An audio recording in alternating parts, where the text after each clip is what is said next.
చాలామంది మహాలక్ష్మి ఆరాధన అంటే లక్షలు ఖర్చు పెట్టి పూజలు నిర్వహిస్తూ ఉంటారు.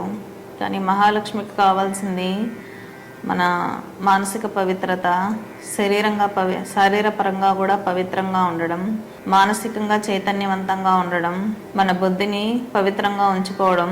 ఇటువంటి లక్షణాలు మహాలక్ష్మి మన నుంచి ఆశించేది. లక్ష్మి అంటే కేవలం డబ్బు మాత్రమే కాదు, ఇంట్లో ఆనందం, ఆరోగ్యం కూడా ఐశ్వర్యం కిందకి వస్తాయి. కాబట్టి ప్రతి ఇళ్లలో ఉన్నటువంటి స్త్రీలు ఎక్కువగా శ్రీ మహాలక్ష్మి యొక్క అష్టోత్తరంతో ఇంట్లో కుంకుమార్చనలు నిర్వహించుకోవడం వల్ల ఐశ్వర్య శక్తి అనేది ఏ స్త్రీ అయితే కుంకుమార్చన చేస్తుందో ఆ స్త్రీలో పెరగడం అనేది జరుగుతుంది. చాలామంది ఉద్దేశం ఏంటంటే, ఏ వ్యక్తి అయితే కుంకుమార్చన చేస్తారో విగ్రహానికి చేస్తున్నట్టుగా, అమ్మవారికి చేస్తున్నట్టుగా భావిస్తూ ఉంటారు.